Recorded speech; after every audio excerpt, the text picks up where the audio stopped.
¿En qué va este conflicto? Conflicto incluso que data de muchos años. Vamos a hacer el análisis respectivo y evidentemente necesitamos una voz autorizada. Ya estamos enlazados con Carlos Noboa, analista internacional. Señor Noboa, ¿cómo está? Muy buenas noches. Bienvenido a Radio Nacional. Buenas noches, Jennifer. Un gusto saludar. Y en principio, ¿cómo podríamos entender esta nueva escalada de violencia, este nuevo ataque? Porque, digamos, siempre ha habido como una tensa calma desde hace... ¿qué será? Más de 20 años atrás, y es como que una escalada que se produce y que ahora incluso parece tener tintes mucho más sangrientos. Hemos visto incluso anuncios hasta de poder que se den ejecuciones contra civiles, ¿no? Contra rehenes civiles. Sí, efectivamente, tú lo has dicho, ¿no? Este es un conflicto que ha estado ahí presente, ha estado latente, ha estado ahí presente. Pero las razones para el conflicto seguían tan latentes y eso es lo que ha ocurrido. La acción violenta y sorprendente de invadir el territorio. A ver, señor Nova, discúlpeme un momentito, vamos a mejorar mejor el audio, no lo hemos podido escuchar bien y la idea es poder comprender muy bien la explicación que usted nos está dando. Vamos a mejorar esa recepción de su audio, porque evidentemente usted, que es el especialista, nos estaba dando justamente el contexto, ¿no? Y nos decía que es un conflicto de data larga, ¿no? De larga data, y que está como en una tensión, ¿no? Permanente, pero que con esta situación que se ha vivido desde este fin de semana, la situación pues se torna mucho más peligrosa e incluso mucho más violenta. Vamos a ver si hemos podido ya recuperar el enlace y mejorar la recepción del audio del señor Noboa. Ahí está. Señor Noboa, ¿me escucha? Perfectamente. Ay, ahora sí lo escuchamos perfecto. Otra cosa. Ahora sí, nos explicaba. Sí, bueno, les decía que las razones que originaron el conflicto han estado latentes, han estado vigentes. No ha habido ninguna diferencia, a no ser por el hecho de que la sorprendente acción de Hamas de penetrar, de incursionar de manera violenta el territorio palestino ha hecho que este conflicto se visibilice. Y marca una pauta. Esto es una especie de 11 de septiembre en el Medio Oriente, marca un antes y un después. Definitivamente la situación no va a volver a ser a la que estábamos el día viernes, ¿no? Porque plantea nuevos escenarios, ¿no? Un escenario, en primer lugar, devuelve a la palestra, devuelve a la luz de la comunidad internacional un conflicto que tiene muchos años, que en el año 93 se firmaron los acuerdos de Oslo y hubo un acercamiento entre israelíes y palestinos que debía concretarse hacia el año 2000 con el establecimiento de dos estados, uno israelí y uno palestino en la denominada Tierra Santa, cosa que no se logró, y lo que ha ocurrido de ahí en adelante es una escalada de violencia que nos ha llevado pues a una especie de punto de no retorno, y que ha sido muy grave porque ha puesto en evidencia que uno de los ejércitos más poderosos del mundo ha sucumbido y cuya inteligencia militar se ha resquebrajado, y sobre todo que ha generado pues esta conmoción en Israel que marca un antes y un después, ¿no? Y precisamente eso es lo último que dice el señor Noboa. ¿Cómo es que se comprende, no, o cómo se entiende qué es lo que pasó, no? Se supone que Israel tiene uno de los organismos o las organizaciones de inteligencia, no, más altas, más elevadas, y que prácticamente pues pasó desapercibido o no pasó sus filtros y no se adelantaron a esta situación que se vivió con Hamas, ¿no? Con este ataque terrible del sábado. Así es, no es una sorpresa que este grupo integrista Hamas constantemente lanzaba ataques contra Israel, ataques aéreos desde la Franja de Gaza hasta los distintos sectores de Israel, sobre todo el sur. El sur de Israel limita con la Franja de Gaza, que es una franja densamente poblada de 300 kilómetros cuadrados aproximadamente, que tiene casi 2 millones de habitantes.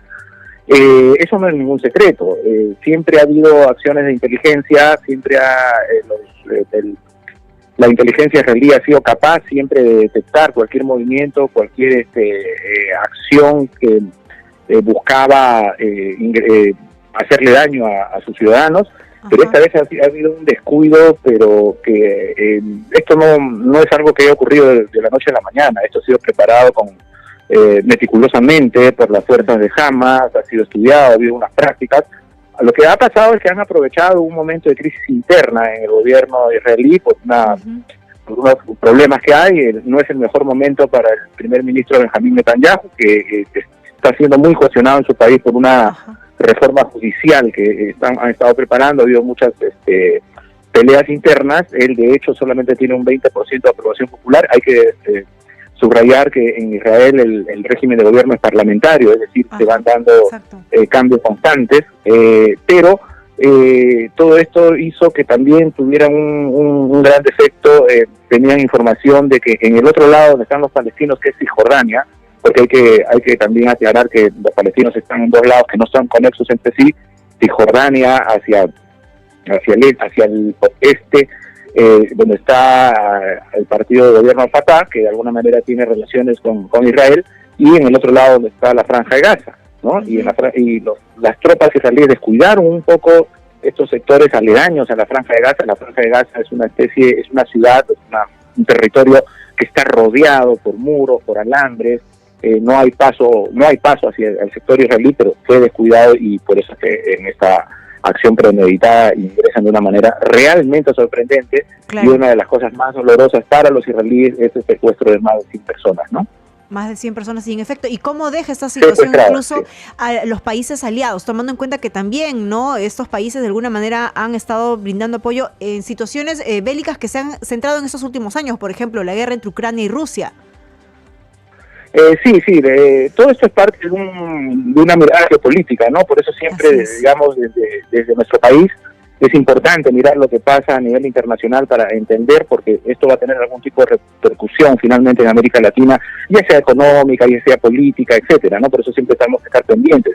De hecho, en este caso hay dos cosas, ¿no? Hay dos elementos. Uno de ellos es que hay entre los secuestrados israelíes, o hay mucha gente, vamos a decir, occidental. Hay ciudadanos estadounidenses, hay ciudadanos latinoamericanos, hay un ciudadano peruano que está desaparecido. En realidad son dos, pero está identificado un médico peruano sobre todo. Hay varios argentinos, mexicanos. Entonces hay una conexión directa con eso. Y por otro lado, con respecto a los países que siempre han brindado apoyo, bueno, pues el tema pasa por este problema no se va a resolver a corto plazo, definitivamente. Lo que ha pasado, o lo que se tiene que lograr, es una especie de alto al fuego. Se tiene que lograr mitigar el problema para primero tratar de encontrar algún punto de solución. No va a ser fácil porque estamos hablando de entre 100 y 150 ciudadanos israelíes secuestrados, entre niños, niñas, personas adultas mayores, mujeres, y eso para la sociedad israelí es tremendamente sensible. Entonces eso lleva al segundo punto, que es no va a ser suficiente ataques aéreos de uno u otro lado, porque esto, si es que Israel lo quiere resolver militarmente, va a tener que hacer a través de la vía terrestre. Y la vía terrestre es un problema que se ha tratado de evitar, combates terrestres, porque la Franja de Gaza pues es un territorio realmente complicado para las tropas israelíes, ¿no? Es mucho más pequeño, son creo 2 millones de habitantes y ya sumidos en una pobreza. Aproximadamente, sin ningún tipo de servicios básicos, una franja que es totalmente controlada por este grupo llamado Hamas, que controla la Franja de Gaza, porque también, o sea, es importantísimo para entender el conflicto que los palestinos tienen dos cosas. La primera es que tienen dos territorios que no están conexos entre sí, y uno de los territorios es dominado, vamos a decir, por la Autoridad Nacional Palestina, que es el liderado por Mahmoud Abbas, que es el grupo oficial, digamos, el grupo de gobierno. Palestina no es un Estado, pero es reconocido oficialmente por ese lado, ¿no? Y en el otro lado está en la Franja de Gaza está Hamas, que en el año 2007 expulsó a la Autoridad Palestina, ¿no? Entonces ellos controlan todo. O sea, los palestinos tienen dos facciones, una que es la oficial, como les digo, y otra que es Hamas, que es el que está en conflicto ahora con Israel, ¿no? Bueno, un panorama que no pinta para nada alentador. Muchísimas gracias, señor Noboa. Gracias por sus explicaciones. Hasta luego. Hasta luego. Hemos estado conversando con el experto en temas internacionales, Carlos Noboa.